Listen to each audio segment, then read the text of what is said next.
शिक्षा होगी, जितनी हाई क्वालिटी एजुकेशन होगी, उतना ही आप चीजों को बेहतर तरीके से समझ पाएंगे, उसे हासिल कर पाएंगे। अभी अगर मैं आपसे पूछूं कि इंडिया की फॉरेन पॉलिसी के ऊपर, इंडिया की इकोनॉमिक पॉलिसी के ऊपर, इंडिया का जो सोशल स्ट्रक्चर है, हमारी जो सामाजिक संरचना है, आपके समाज में कितने लोग हैं जो इस बारे में किसी मीडिया पैनल पे या कहीं टीवी चैनल पे या कहीं मंच पे डिबेट करें या बोल सके?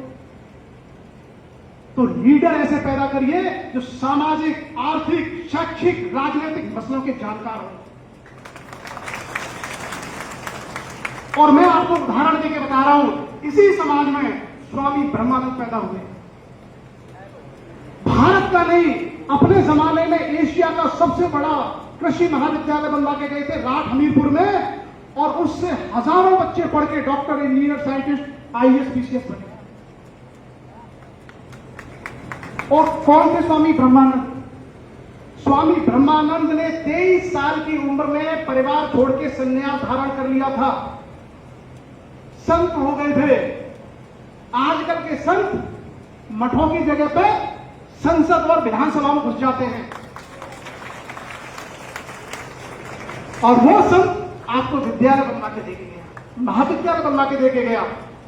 मैं ये बात आपके सामने इसलिए कह रहा हूं कि आप हमारे इतिहास को भी जानिए।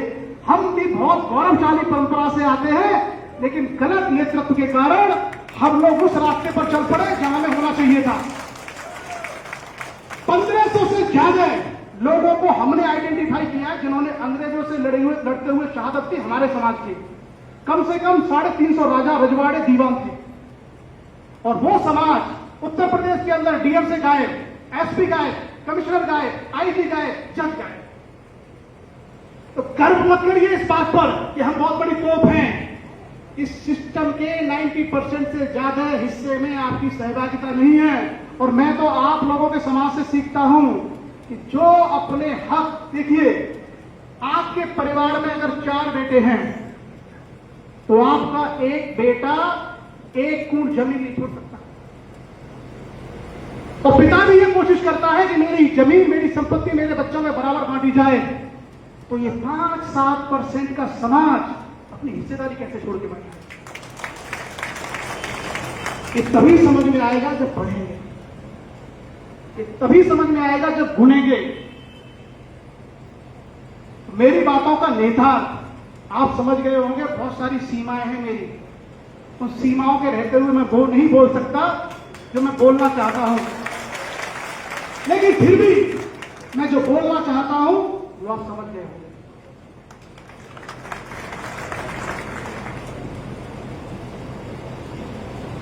गीता में भगवान कृष्ण ने कहा है कि जब जब अन्याय, अत्याचार, अधर्म हो तब तक उसका प्रतिकार कीजिए। यही सच्चा धर्म है। और मुझे विश्वास है कि आज के इस कार्यक्रम से यहां बैठे हुए युवा, यहां बैठे हुए हमारे समाज के बुद्धिजीवी ये संदेश लेकर जाएंगे कि हम अपने समाज को, अपने देश को आगे बढ़ाने के लिए प्रतिबद्ध होकर पूर्ण निष्ठा के साथ कार्य करेंगे। शिक्षा के लिए जैसा हमारा प्रयास रहता है, जहां मंच पर बैठे बहुत से लोग जानते हैं, जो नहीं जानते हैं, हमारे प्रयासों से 1500 से ज्यादा बच्चे नवोदय, सैनिक स्कूल, विद्या ज्ञान, अटल आवासीय में सेलेक्ट हो चुके हैं। 1000 के ज्यादा बच्चों को हम लोग आईएएस की तैयारी करा रहे हैं। और आप सब लोगों का आशीर्वाद और सहयोग रहा। बाबूजी रामबख्श वर्मा जी हैं, यहां चले गए। इनकी एक बात शायद आपको याद नहीं होगी। यहां एक घटना हुई थी फरुखाबाद में, कोई सुन नहीं रहा था समाज की।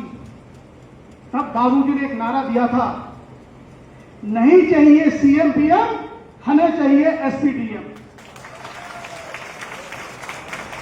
अर्थात इस व्यवस्था का जो क्रक्स है, इसका जो बुनियादी आधार है, उसको कभी मत छोड़िए।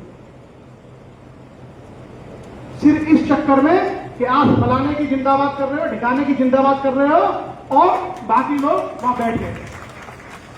तो मुझे उम्मीद है थोड़ा सा